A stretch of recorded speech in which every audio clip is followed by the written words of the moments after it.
აზერბაიჯანის პრეზიდენტის ბატონ ილჰამ ალიევის განცხადება, რომ ის სატრანზიტო ტვირთები, რომელიც აქამდე საქართველოს გავლით გადიოდა, ახლა სომხეთის ტერიტორიაზე გადაინაცვლებს, კიდევ ერთხელ ადასტურებს იმას, რომ საქართველო, რომელიც დამოუკიდებლობის მოპოვების დღიდან იბრძვის და იმკვიდრებს იმ ადგილს, რომ რეგიონში ჰქონდეს მნიშვნელოვანი სატრანზიტო ფუნქცია და ამავდროულად იყოს დასავლეთის საიმედო პარტნიორი, კარგავს ამ შესაძლებლობას, კარგავს ამ ფუნქციას.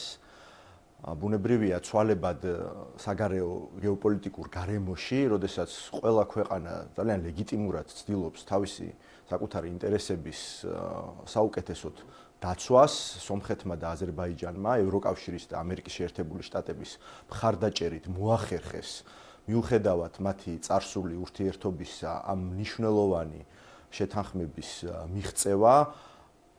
ბუნებრივია ამერიკის შეერთებული შტატები განსაკუთრებული დაცვის რეჟიმს სთავაზობს და ორივე ქვეყნის სუვერენიტეტის გარანტორი ხდება. საქართველოსთვის კი ეს ნიშნავს იმას, რომ მან არათუ რაიმე ახალი ფუნქცია შეიძინა, როგორც ამას ნორმალურ ქვეყანაში ხალხზე მზრუნველი ხელისუფლება გააკეთებდა, არამედ არსებული უპირატესობაც გეოპოლიტიკური და პრაქტიკულად ერთადერთი უპირატესობა დაკარგა. ეს იმას ნიშნავს, რომ ივანიშვილის რუსული რეჟიმის ყოველი დღე, მმართველობის ყოველი დღე ქვეყანას ძალიან ძვირად უჯდება იმის ფონზე, რომ მათ გააჩერეს ევროკავშირთან ინტეგრაციის პროცესი, რომ გაუქმდა ამერიკის შეერთებულ შტატებთან სტრატეგიული პარტნიორობა, რომ გააჩერეს ანაკლიის პორტის მშენებლობა, საქართველომ მიიღო უკვე ძალიან დიდი ზიანი პერსპექტივის თვალსაზრისით, როგორც ეკონომიკური, ასევე უსაფრთხოების. სტრატეგიული პარტნიორობა ნიშნავს უსაფრთხოების დაცვას.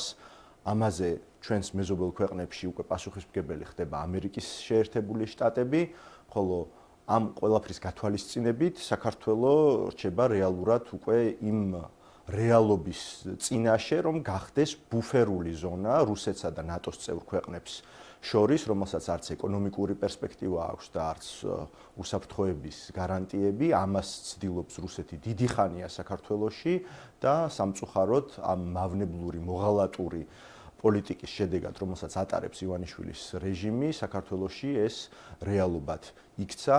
საქართველოს მოქალაქეებისთვის კი ეს ნიშნავს სიღარიბეს, დაუცველობას და რეალური პერსპექტივის დაკარგვას უკვე სამომავლოდ.